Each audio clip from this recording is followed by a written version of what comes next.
ఇవాళ కంచగచ్చిబౌలి భూములపై సుప్రీంకోర్టులో విచారణ జరిగింది. సుప్రీంకోర్టు ప్రధాన న్యాయమూర్తి జస్టిస్ గవాయ్, జస్టిస్ అగస్టిన్ జార్జ్లతో కూడిన ధర్మాసనం ముందు వాదనలు జరిగాయి. తెలంగాణ ప్రభుత్వం తరఫున అభిషేక్ సింఘ్వి వాదనలు వినిపించారు.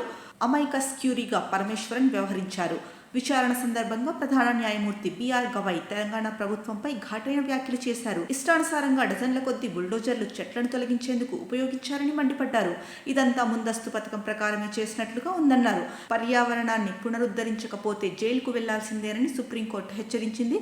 రాష్ట్ర ప్రభుత్వ ప్రధాన కార్యదర్శి సంబంధిత అధికారులను ధర్మాసనం హెచ్చరించింది.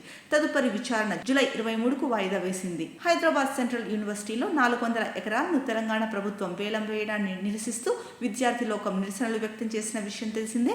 పారిశ్రామిక అభివృద్ధి కోసం చెట్లను నరికేసి భూములు వేలం వేయడాన్ని పర్యావరణవేత్తలు ఖండిస్తున్నారు. ఈ నేపథ్యంలో కంచగచ్చిబౌలి హెచ్సియు భూముల విషయంలో సుప్రీంకోర్టు కీలక ఆదేశాలు జారీ చేసింది. గత విచారణ సందర్భంగా 4 వారాల్లోగా అఫిడవిట్ దాఖలు చేయాలని రాష్ట్ర ప్రభుత్వానికి సుప్రీంకోర్టు ఆదేశించింది.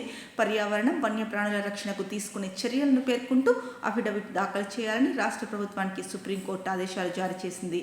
అప్పటి వరకు యథాతథ స్థితి కొనసాగించాలని ఆదేశించింది. ఈలోగా ఒక్క చెట్టు కూడా నరకడానికి వీల్లేదని సుప్రీంకోర్టు స్పష్టం చేసింది.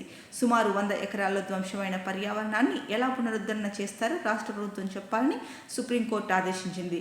కంచగచ్చిబౌలి భూముల గురించి సుప్రీంకోర్టుకు సిఈసి కేంద్ర సాధికారిక కమిటీ నివేదిక అందజేసింది.